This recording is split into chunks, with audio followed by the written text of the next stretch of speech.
तुम्हारा भी bank balance हो जाएगा। भगवान कह रहे हैं जन्म कर्म चमे दिव्य, मेरा जन्म कर्म दिव्य है। और अर्जुन जो इस बात को तत्व से जान लेता है उसका पुनर्जन्म नहीं होता। त्यक्त्वाम देह पुनर्जन्म। आपको नहीं लग रहा अजीब सी बात है?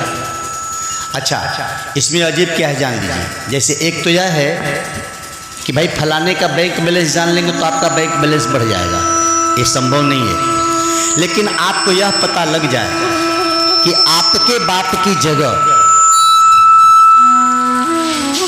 कौन बैठा दिया इस मूर्ख को वहां पे भाई।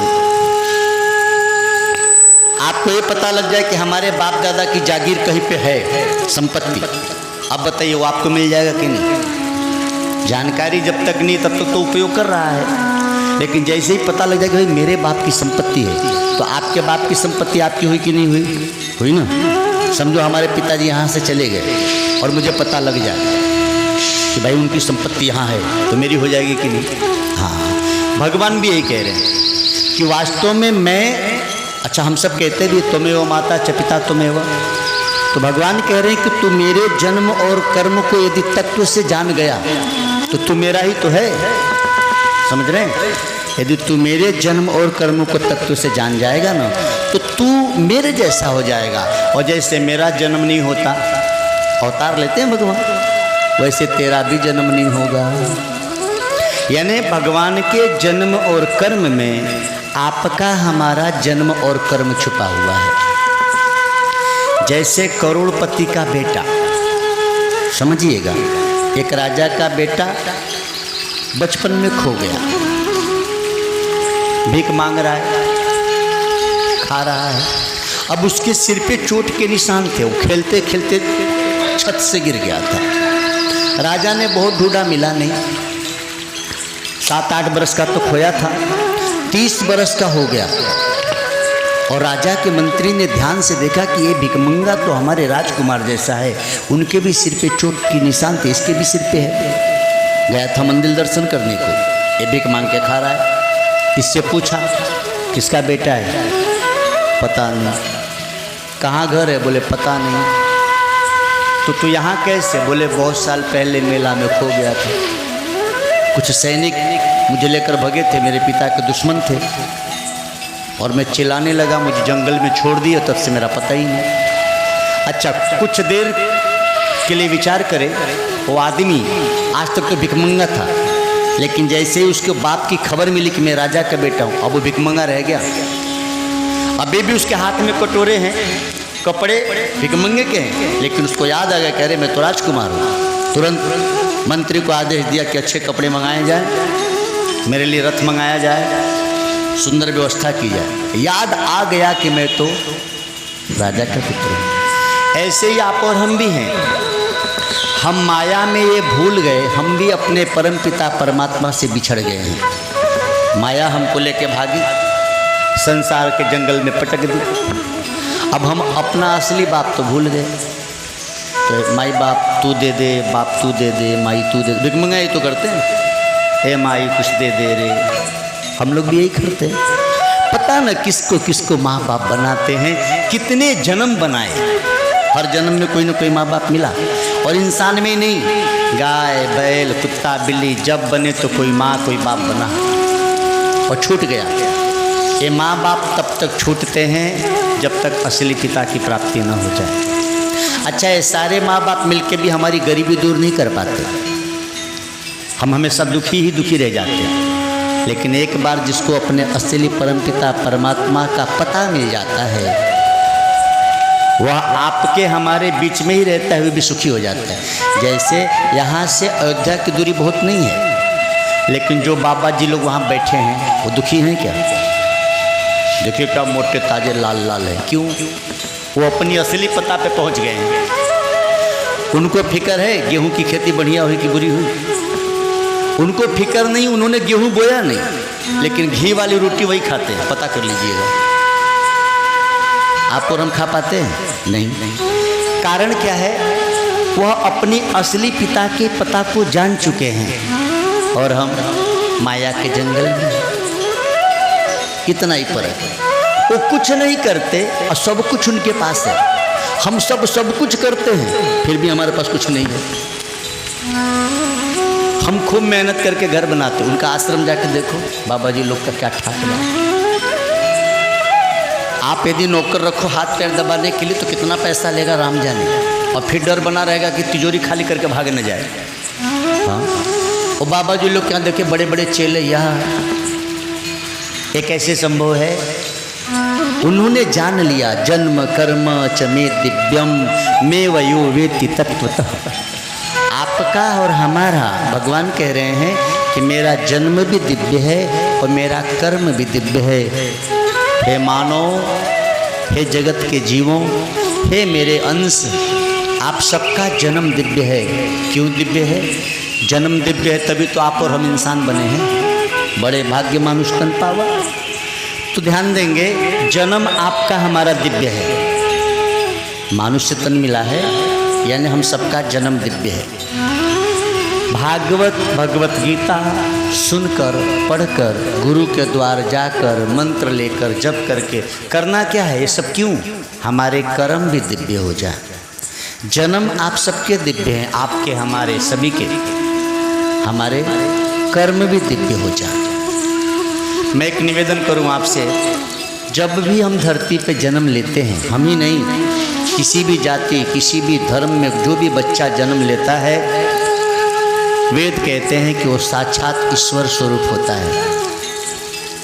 ज्यों ज्यों बढ़ते जाता है त्यों त्यों उसके अंदर अहम भी बढ़ता है, अज्ञान भी बढ़ता है, उसकी माया की आसक्ति बढ़ती है। और कहाँ तो जन्मा था कृष्ण बनकर और कंस बन जाता है, कहाँ तो जन्मा था राम बनकर और रावण जैसे हो जाता है। एक छोटा सा दृष्टांत आपको समझने के लिए, एक व्यक्ति था, उसने सोचा कि मैं भागवत पर फिल्म बनाऊं। फिल्म बनाने में बहुत पैसे लगते हैं, किसी को कृष्ण बनाया, किसी को कुछ बनाया। महीने दिन शूटिंग चली और फाइनेंस की कमी पड़ गई, पैसा नहीं मिल पाया, फिल्म रुक गई। उसकी जो इच्छा थी कि मैं भागवत पर फिल्म बनाऊं, अधूरी रह गई। 30 बरस बाद, काफ़ी लंबा समय है, 30 बरस बाद उसको कहीं से पैसा अरेंजमेंट हुआ। उसको लगा कि मैं अपना अधूरा सपना पूरा करूंगा, फिर से फिल्म बनाऊंगा भागवत की। होना चाहिए, ऐसे डायरेक्टर भी होने चाहिए देश में। अब भागवत की फिल्म बनानी है तो शुरू किया व्यक्ति, किसी के लिए कृष्ण को, किसी के लिए कंस को, सब रोल सेट करना था, क्योंकि 30 साल पहले वाला तो चलेगा नहीं। तो जिस व्यक्ति को कंस रोल में उसने फिट किया कि भाई तुम कंस में बिल्कुल फिट हो, तुम्हारा हाथ पैर तगड़ा ठीक हो। जब कंस के रोल में फिट हुआ, जब उसका ऑडिशन होने लगा, जब नाम गांव लिखने लगा, तो उसको याद आया कि अरे तुझे याद है आज से 30 साल पहले मेरे ही इसी फिल्म में तू कृष्ण बना था, छोटा था। बोले हाँ याद है। जो बच्चा जिस डायरेक्टर के उसी फिल्म में बचपन में कृष्ण के रूप में फिट था, 30 बरस बाद कंस रूप में फिट हो गया। समझिए, हम सब भी बचपन में कृष्ण तो थे, अब कंस रूप में हो गए। ज्यों ज्यों हम बढ़ते गए, हमारा अज्ञान भी बढ़ता गया, हमारा अभिमान भी बढ़ता गया। तो हम सब जन्म से तो दिव्य हैं। हर जीव ईश्वर अंश जीव अविनाशी, ममय वासो जीव लोके जीव भूतः सनातन। हम हैं तो ईश्वर के सनातन अंश, और अब हम ईश्वर को भूल के, भूलिया जबनु आपने तब ही भयो खराब। नरसिंह मेहता कहते थे, जब से हम अपने को भूले हैं तभी से बिगड़े हैं। आप अपने को जान लीजिए, इसीलिए भागवत और कृष्ण की गीता है। तो कृष्ण कहते हैं, जन्म कर्म च मे दिव्यम, मेरा जन्म दिव्य है, मेरा कर्म भी दिव्य है। तो जन्म दिव्य होता है मनुष्य तन पाने से।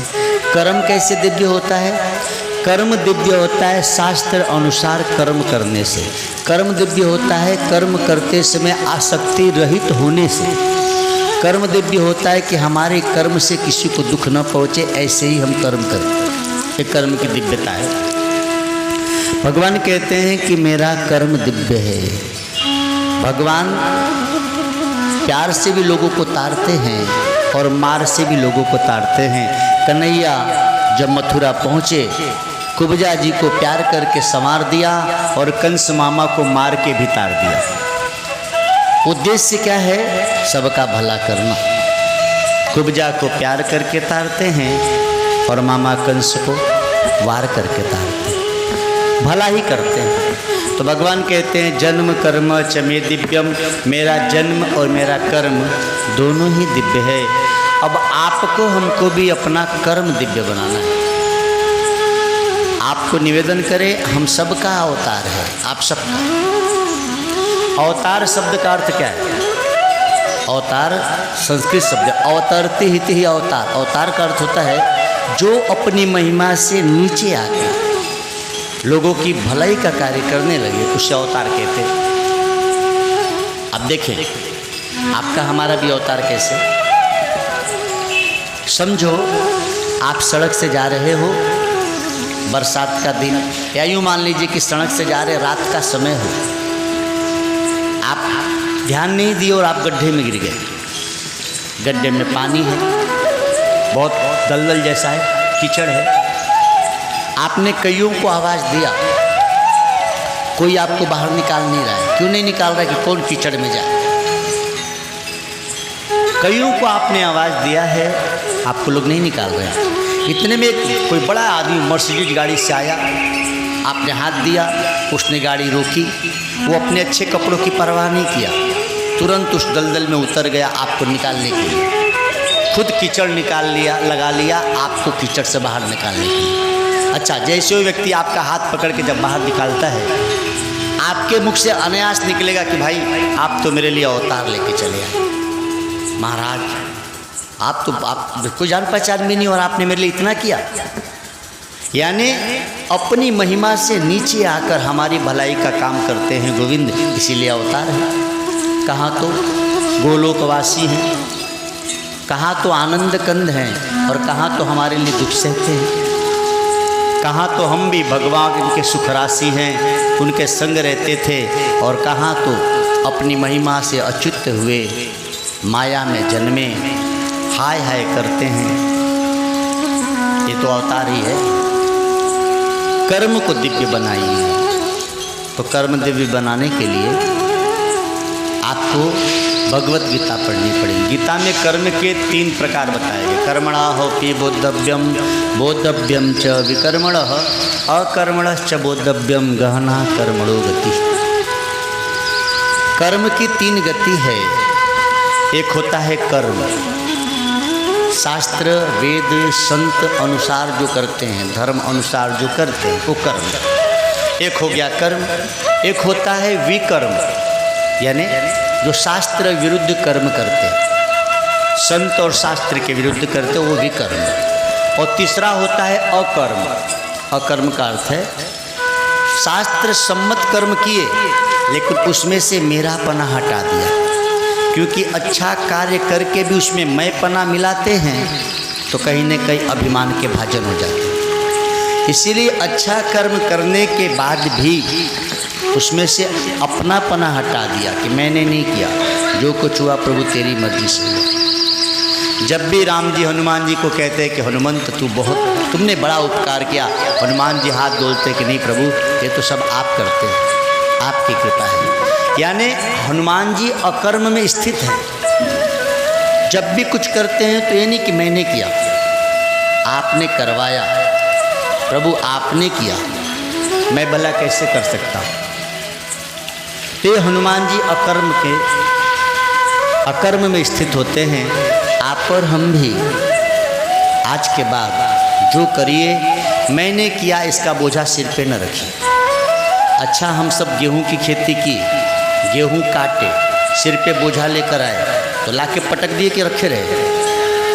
पटक दिया ना भाई। सिर पर गेहूं लेके कोई किसान कितने दिन रहेगा तो परेशान रहेगा कि नहीं? आराम कब मिलता? जब गेहूं का बोझा पटक देता है। ऐसे ही संसार का जो भी काम कीजिए, इस बुद्धि में रखिए मत कि मैंने किया। जब तक रखेंगे परेशान रहेंगे। पटक दीजिए भाई, लो हो गया ना, बस अब ये क्यों करना कि मैंने किया मैंने किया मैंने किया। आप सोचें, ट्रैक्टर की टाली को आप पेंट कराते हैं ना, तो कहीं नहीं कहीं कोने पे लिखता है फलाना आर्ट, जो पेंट करता है वो लिख देता है। डेकोरेशन लगाया ना इन्होंने, विश्वनाथ भाई ने देखो बोर्ड लगाया है। हमारे गोविंद ने इतने फूल बनाए, किसी फूल पर अपना हस्ताक्षर किया, ये मेरा बनाया है। ठाकुर जी ने इतने रंगों के फूल बनाए हैं, किसी पे लिखा ये मैंने इस फूल को रंग दिया। उसने असली रंग दिया जो खुशबू निकलता है, अपना नाम नहीं लिखा। ये नकली वाले भी नाम लिख कर रखते हैं, ये टाली की पेंट वाले भी लिखते हैं फलाना आर्ट। इतना बड़ा आकाश बनाया, इतनी बड़ी धरती बनाई, कभी नाम नहीं लिखा। हम लोग 10 फीट के हाइट का एक घर बनाते तो नाम पहले लिखते। यही तो कर्म का बोझा है सिर पे। वो बना के भूल गया, इसीलिए वो शेष सैया पे आनंद में सो रहा है। जरा देखिए, भगवान शेष सैया पे सोते हैं योग निद्रा में। ये बड़ा सांकेतिक है। भगवान का श्री विग्रह देखे कहाँ है? सागर के अंदर है। किस पे? शेष सैया पे। अच्छा देखिए, इस एक और विशेषता, चरणों में लक्ष्मी बैठी है। ये संकेत है संसार भी महाराज एक सागर है, खारा ही खारा सब है। अच्छा, इस सागर में चारों तरफ सर्प ही सर्प है। इस सर्प के सैया पे भी आप आराम से कब रह सकते हैं? जब आप योग निद्रा में हो। योग मतलब, योग निद्रा का अर्थ क्या है? देखिए, श्वास अंदर गई उसको देखिए, बाहर आई तो एक, अंदर गई राम, बाहर आई तो, अंदर गई राम, बाहर आई। राम कृष्ण शिव जिसको मानते, भगवान योग निद्रा में है। आप जब अपने श्वास में आ जाते हैं, अपने स्व में आ जाते हैं, तो फिर संसार के सागर में रह के भी आनंदमय हो जाते हैं। आनंद से चैन की बंसी बजा सकते हैं। सर्प की सैया पे भी आप नींद ले सकते हैं। कब? जब आप स्व में आ जाते हैं। फिर आपके पास खूब लक्ष्मी आ जाए तो भी अहंकार नहीं होगा, और सारी लक्ष्मी चली जाए तो भी दुख नहीं होगा। भगवान विष्णु के चरणों में लक्ष्मी है, तो भी देखिए आंख बंद करके सोए हैं। और भगवान शिव जी के पास बिल्कुल लक्ष्मी नहीं है, न कपड़े है ढंग का न घर है, फिर भी देखो तो ध्यान में मग्न है। ये दोनों सीख दे रहे हैं कि जब हम स्व में आ जाते हैं, जब निज आत्मस्वरूप में आते हैं, तो धन बहुत है तो भी परवाह नहीं, और धन नहीं है तो भी परवाह नहीं, क्योंकि धन बाहर का बाहरी तन को सुख देगा। हम तो स्व में स्थित हैं ना, जहाँ वहाँ धन भी नहीं जाता, वहाँ वन भी नहीं जाता, वहाँ जन्म भी नहीं होता, वहाँ मृत्यु भी नहीं जाती। उस स्व में आने के लिए आपको हमको गीता और भागवत प्रेरणा दे रही है, तो हम उस स्व में आए। अच्छा देखें, और कुछ हम पा सके न पा सके, अपने को तो पा सकते हैं। अच्छा, आपका असली रूप क्या है? ईश्वर। ईश्वर अंश जीव अविनाशी। छोटा सा सोना और बड़ा सा सोना, दोनों की धातु तो एक ही है ना, सोना। वजन में फर्क है, एक भर है और 1 ग्राम है, तो वजन के हिसाब से कीमत कम ज़्यादा होगी, लेकिन तत्वतः दोनों सोना ही है। ऐसे ही वह वहाँ है, हम यहाँ हैं। ठीक है, उसके 4 हाथ हैं, हमारे 2 हैं, लेकिन तत्वतः दोनों एक ही हैं।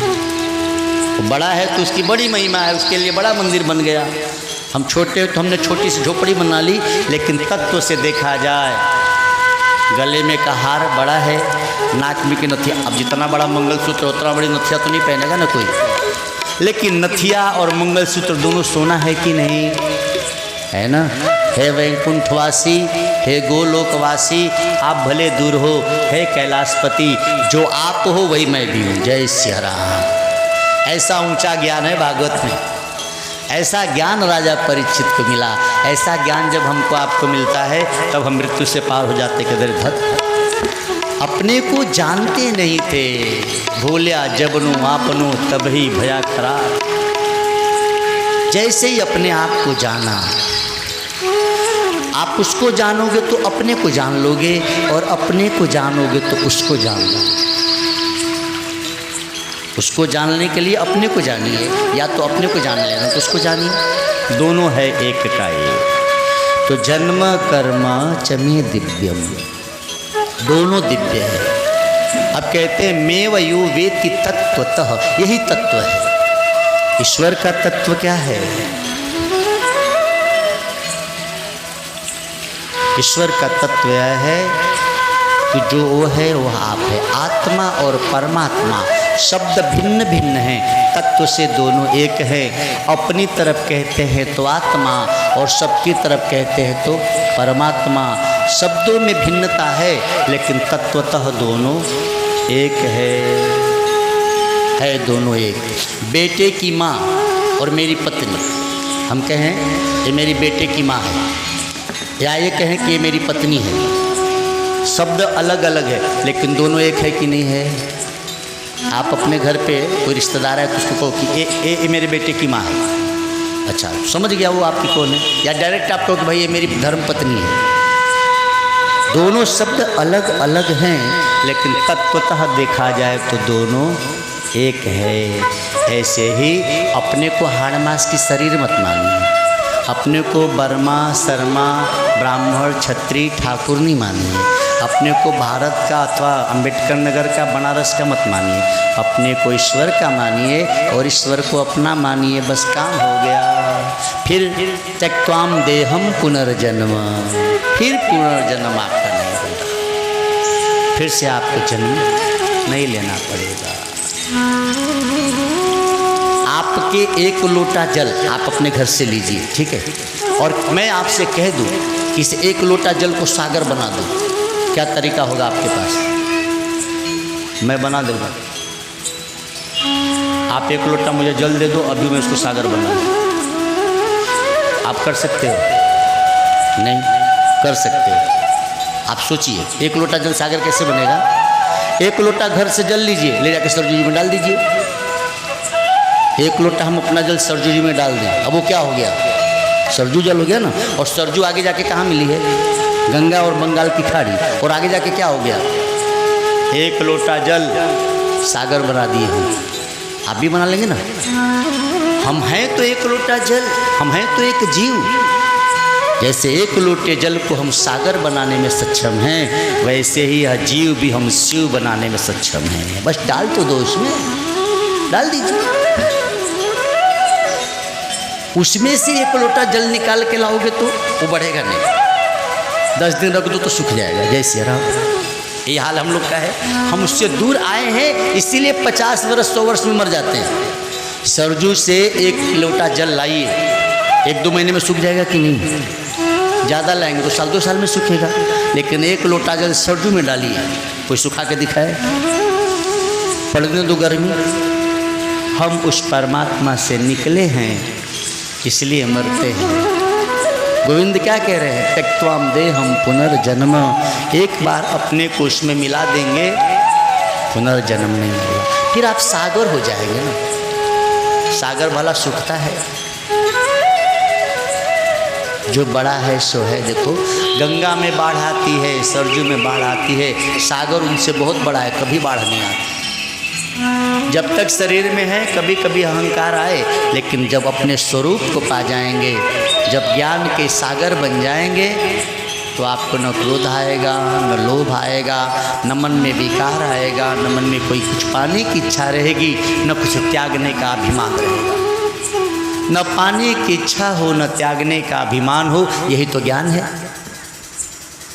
एक संत थे तो कहते थे, ऐसा समझ समझो, लाखों की संपत्ति लात मार के आया हूँ। संत हो गए थे, बड़े घर के थे, बार बार कहते ऐसा वैसा समझो क्या साधु, लाखों की संपत्ति लात मार के आया हूँ। सबसे यही कहते ऐसा वैसा साधु समझे हो? अरे लाखों की संपत्ति तो लात मार के साधु बनाओ। कई बार कहे तो उनके गुरुजी ने कहा कि बेटा लात बढ़िया से नहीं मारा था। क्यों गुरुजी? बोले कई बार कहता है कि लाखों की संपत्ति लात मार के आया हूँ, लेकिन लात संपत्ति को ठीक से मारा नहीं तूने, तभी तो याद है। अभी भी याद है कि लाखों की संपत्ति छोड़ के आया हूँ, तो तूने छोड़ा कहाँ? लात अच्छे से नहीं मारा था। कृपा करें हम सभी त्यक्त्वाम देहम पुनर्जन्म नयति मामेति सो। हम और आप भी, मैं रोज़ प्रार्थना करता हूँ जब भी मुझे याद आता है, रोज़ कर लूँ ऐसा नहीं हो पाता, थोड़ा सा व्यस्तता है जीवन में, लेकिन जब भी याद आता है तो कहते हैं कि गुरुदेव ऐसी कृपा जरूर कीजिए कि जो ज्ञान आपसे मैंने पाया है वो बना रहे, और यह कब तक बना रहे, जब तक तन छूट न जाए। एक बार इस ज्ञान में स्थित है कि तन छूटेगा तभी तो ज्ञान पाने का महत्व भी रह जाएगा। साल भर पढ़े और परीक्षा में फेल हो जाएं तो पढ़ने का क्या मतलब, या परीक्षा के दिनों में बीमार हो जाएं, या परीक्षा के दिन ही हम भूल जाएं। तो हे गुरुवर ऐसी कृपा कीजिए कि ये जो ज्ञान आपने हमें दिया, ये जो भागवत का दिव्य ज्ञान मिला है, आखिरी परीक्षा में जरूर याद रह जाए। 3 परीक्षा होती है। एक परीक्षा हम सबकी बचपन में होती है, बचपना देख के लोग समझते कि लड़का बदमाश हुई का हो। उससे थोड़ी कड़ी परीक्षा तिमाही के बाद 6 ही आती है, जवानी में होती है, बड़े बिरले लोग होते हैं। और सबसे कठिन परीक्षा जो फाइनल होता है ना, बोर्ड की परीक्षा, उसमें गार्ड लगते हैं। आखिरी मरने के समय यमराज खड़े हो जाते हैं, इधर नहीं देखना, उधर नहीं देखना। वो आखिरी फाइनल परीक्षा है। आखिरी परीक्षा में जो पास हो जाता है वह क्लास आगे बढ़ जाता है, और जो फेल होता है फिर इसी क्लास में पढ़ने आता है। हम सब फेल हैं, आप भी और मैं भी, तभी तो जन्मे हैं। बार बार हम लोग फाइनली ईयर में फाइनली परीक्षा में फेल होते हैं, इसीलिए इसी क्लास में पढ़ने आते हैं। ऐसी कृपा किया जाए इस बार तो पास हुआ जाए, ये तो उसकी कृपा है ना। यहाँ की सरकार तो 2-3 बार फेल हो जाएंगे तो एडमिशन नहीं लेगी। 84 लाख बार फेल हुए फिर भी तेरी कृपा है ठाकुर, परीक्षा देने का मौका दे रहा है। यहाँ की सरकार आप 2-4 बार फेल हो जाओ फिर एडमिशन ही नहीं होगा, परीक्षा क्या देंगे आप। कितना करुणा वरुणालय है, फेल होते रहते हैं और मौका देते रहते हैं। आपने मौका दिया है नाथ, तो पास भी कर दो। ग्रेस मार्क से भी कुछ लोग पास होते हैं ना, हम लोग उससे भी पास हो जाए तो भी बहुत है। उसके लिए प्रार्थना पत्र, हे प्रभु कैसे भी कर इस मरण से दूर कर, इस जन्म मरण के चक्कर से हमको बचा। ओम नमो भगवते वासुदेवाय। हम पहले दिन से निवेदन कर रहे हैं, आपके हमारे जीवन में यदि गुरु नहीं है तो कितना वो अच्छा ज्ञान सुना चाहे काम नहीं करता। इसीलिए सबसे पहले आध्यात्मिक जीवन शुरू करें आप, तो ही कुछ लाभ हो पाएगा।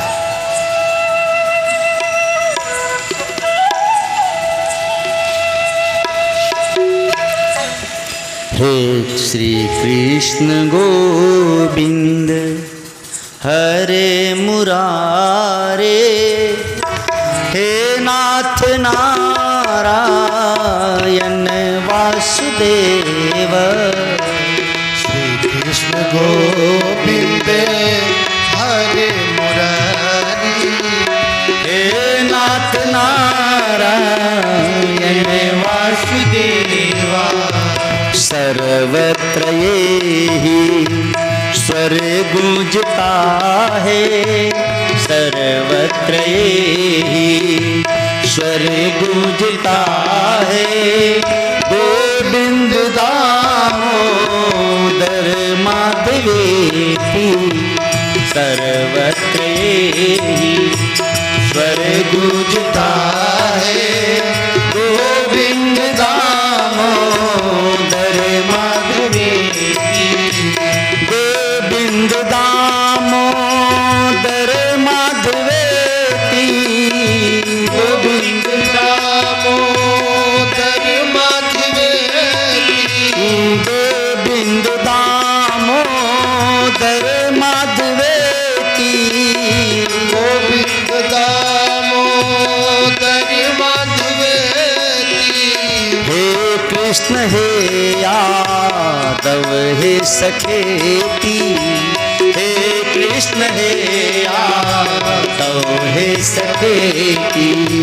श्री कृष्ण गोविंद हरे मुरारे, हे नाथ नारायण वासुदेव। श्री कृष्ण गोविंद हे माधव दामोदर मुरारी, हे नाथ नारायण वासुदेवा राकेश तारा गण भानु विद्युत राकेश गारा गण भानु विद्युत श्याम छटाए जल बिंदु सारे श्याम छटाए जल बिंदु सारे आकाश में ही ध्वनि है लगाते आकाश में है ध्वनि है लगाते गोविंद दामोदर माधव की हे बिंद दामोदर माधव की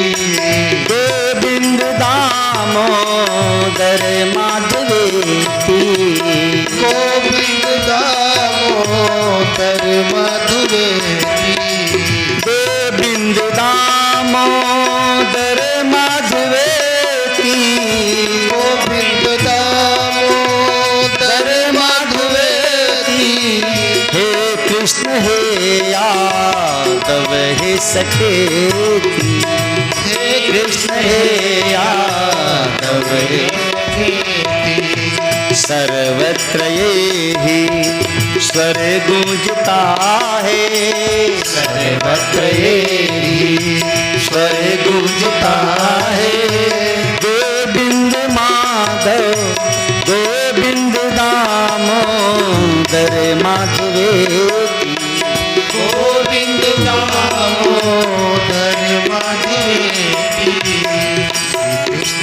पक्षी अनेको न भूमध्य जाते पक्षी अनेको न भूमध्य जाते कैसी सुधा की झड़ियाँ लगाते कैसी सुधा की झड़ियाँ लगाए मीठे स्वरों में हरि गीत गाते मीठे स्वरों में हरि गीत गाते गोविंद दामोदर माधव की गोविंद दामोदर मधुरेती गोविंद दामोदर माधव की गोविंद मधुरेती गोविंद दामोदर माधव की गोविंद दामोदर मधुरेती हे कृष्ण हे यादव हे सखेती हे कृष्ण हे यादव हे सखेती सर्वत्र ही स्वर गूंजता है सर्वत्र ही स्वर गूंजता है गोविंद दामोदर माधव की गोविंद दामोदर मधुरेती गोविंद दामोदर माधव की गोविंद दामोदर मधुरेती ओम नमो भगवते वासुदेवाय भगवान को प्यार से कुछ भी कह दो हे कृष्ण हे यादव हे सखेती अर्जुन जी ने कहा था गीता में प्यार से उसे आप जो बना लो गोकुल के लोग कृष्ण को कनुआ कहते हैं प्यार के शब्द हैं भगवान कहते हैं तू थे मारो ते हूँ ते तारो तू न थी मारे तो हूँ न थी तारो तू मेरा होई रहे तो सब जग तेरा होई रहे तू जब मेरा हो जाएगा तो सब जग तेरा। पहले हम अपनी कथाओं में ना एक बैनर लगाते थे उस पर मैंने लिखवाया था तुम उसे जान लो सब तुम्हें जानने लगेंगे तुम उसे अपना मान लो सब तुम्हें अपना मानने लगेंगे। अच्छा देख लीजिए आप हमको क्यों जानते हैं आपका रिश्ता हमारा ही तो है हम उससे जानने लगे तो आप हमको जानने लगे। आप क्यों मान रहे हैं हम उससे मान रहे हैं तभी तो आप हमको अपना मान रहे हैं।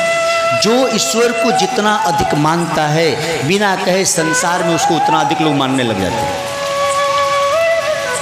यही वजह है कि देश के सर्वोच्च पद पर बैठने वाला व्यक्ति भी जहाँ जाते हैं वहाँ भगवान का दर्शन करते हैं, पूजन करते हैं। यही वजह है कि विश्व में एक अलग छवि है। ईश्वर को जो जितना अधिक मानता है उसको संसार में उतना अधिक बिना कहे लोग मानने लगते हैं।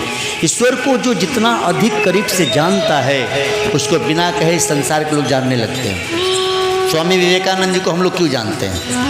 हमारे घर के तो थे नहीं, हम अपने बाप दादा का नाम नहीं याद होगा हमको। अचानक कोई पूछ दे कि बाबा के बाबा का क्या नाम, पता नहीं। स्वामी विवेकानंद जी का नाम इसलिए पता है क्योंकि उन्होंने उससे जान लिया था, इसलिए उनको हम जानते हैं।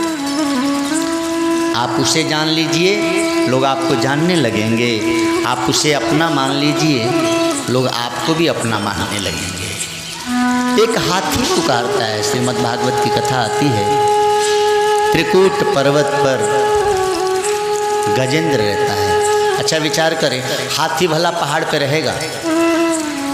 मैंने एक दिन और निवेदन किया था, भागवत समाधि भाषा है। भागवत में जो कथाएं हैं व्यास जी ने समाधिस्थ होकर लिखा नहीं, वो बोले, लिख तो रहते गणेश जी। श्रीमद् भागवत आप जानिए, भागवत को व्यास जी ने लिखा नहीं, व्यास जी बोल रहे थे, लिख तो रहते भगवान गणेश। समाधि होके आंख बंद करके वो बोल रहे हैं और गणेश जी लिख रहे हैं। अब विचार कीजिए, भागवत की कथा है कि त्रिकूट पर्वत पर हाथी रहता था, गजेंद्र। अच्छा विचार करें, आपने देखा होगा हाथी भला पहाड़ पे रहता है? हाथी भारी भरकम शरीर, हाथी जंगल में रहता है। लेकिन श्रीमद् भागवत की कथा कहती है कि त्रिकूट पर्वत पर हाथी रहता था। अब हमको विचार करना है कि क्या हाथी पहाड़ पर रहेगी? नहीं। अच्छा, हाथी का कथा भागवत में क्यों? ये समाधि भाषा है। हाथी माना जीव, उस गजेंद्र को जीव की संज्ञा दी है, वह जीव है। हम जीव कहाँ रहते हैं? त्रिकूट पर्वत पर। त्रिकूट पर्वत का अर्थ होता है रजोगुण, तमोगुण, सत्वगुण। यह त्रिकूट पर्वत है, इसी पे हम सब रहते हैं। आप हम भी कहाँ रह रहे हैं? 3 गुण जो हमारे पास है, यही तो त्रिकूट पर्वत है। अब वो हाथी अपने पत्नी बच्चों के साथ मजे में रहता है। 365 हैं उसके बच्चे पत्नी मिला के। ध्यान देंगे, 365 ही दिन होता है वर्ष में। क्या सुंदर लिखा व्यास जी ने। ये गजेंद्र त्रिकूट पर्वत पे रहता है, हम सब भी इसी पे रहते हैं। पर्वत के नीचे सरोवर है, गर्मी का दिन है, सरोवर में खूब आनंद से स्नान करता है। यानी संसार भी एक सरोवर है, हम सब भी अपनी पत्नी बच्चों के साथ इस संसार रूपी सरोवर में आनंद विहार कर रहे हैं। हालांकि ये आनंद है नहीं, लेकिन महसूस करते हैं। जैसे छोटे बच्चे को मिट्टी का खिलौना है, उसके लिए सरोवर से धन होता है। तो त्रिकूट पर्वत गजेंद्र रहता है, पत्नी बच्चों के साथ सरोवर में स्नान करके आनंदित है। कथा का संकेत देखें। कथा कहती है एक दिन ग्राह ने उसका पैर पकड़ लिया, मगरमच्छ ने। मगरमच्छ ने पैर पकड़ा, बहुत जोर लगाया ये गजेंद्र। जोर क्यों न लगाया? इसके पत्नी बच्चे भी तो हैं, सब खींच रहे हैं। सब खींच के किनारे तक लाते और मगरमच्छ एक बार जोर लगाता तो फिर बीच में लेके चला जाता, क्योंकि वह जलचर है, जल में उसका प्रभाव ज़्यादा है और ये थलचर प्राणी है, जल के अंदर इसका बल कम लगता है।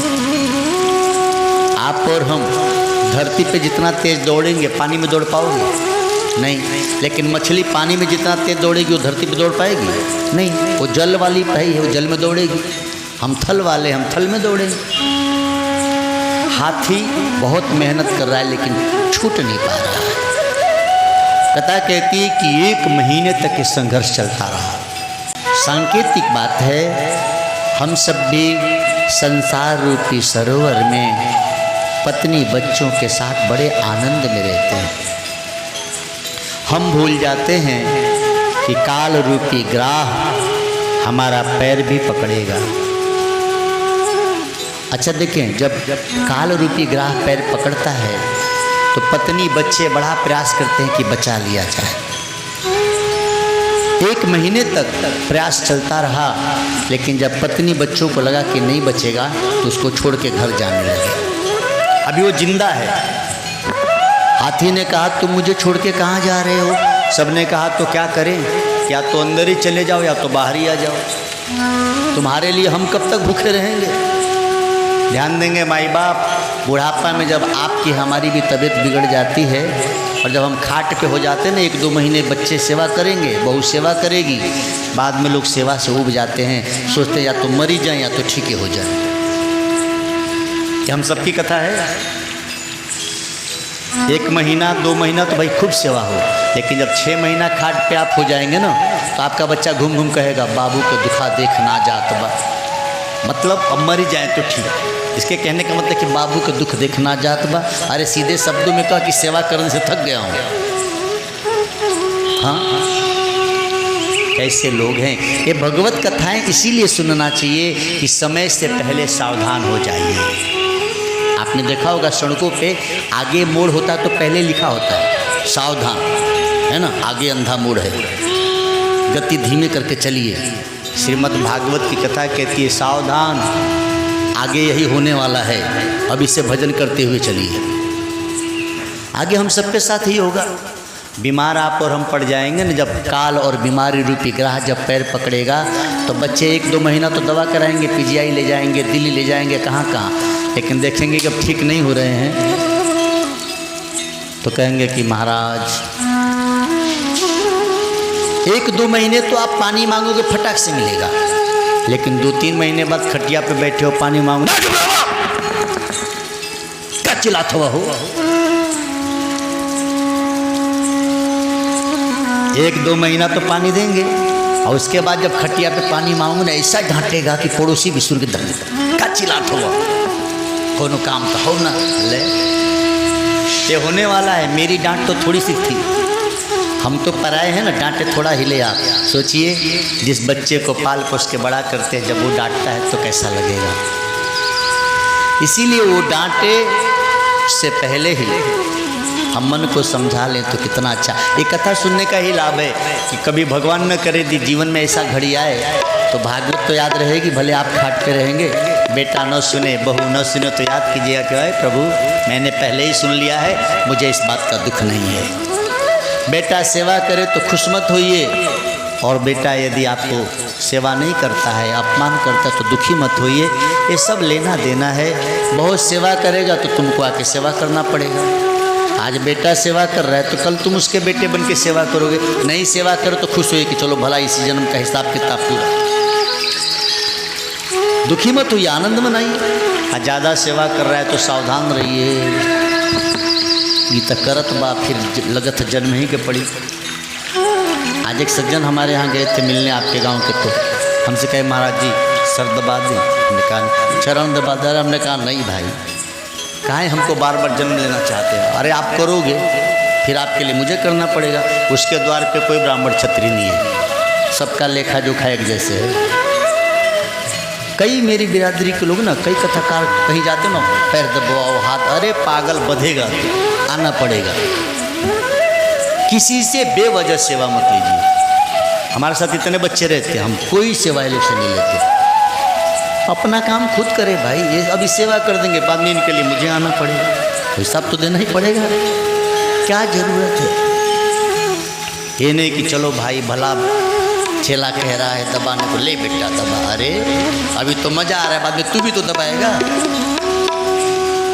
उन खुशियों से कभी न खेलो जिसके पीछे लगी हो लंबी गम की कतारें। ऐसी खुशी नहीं चाहिए जिसके पीछे दुख ही दुख हो।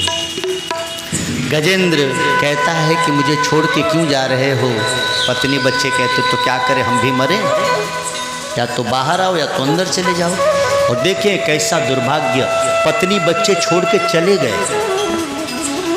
एक कथा कह रही है आपकी हमारी शरीर भी जब छूटती है ना, हमारे अपने ही हमको गंगा किनारे ला के जला के चले जाते हैं, आप अकेले रह जाते हैं।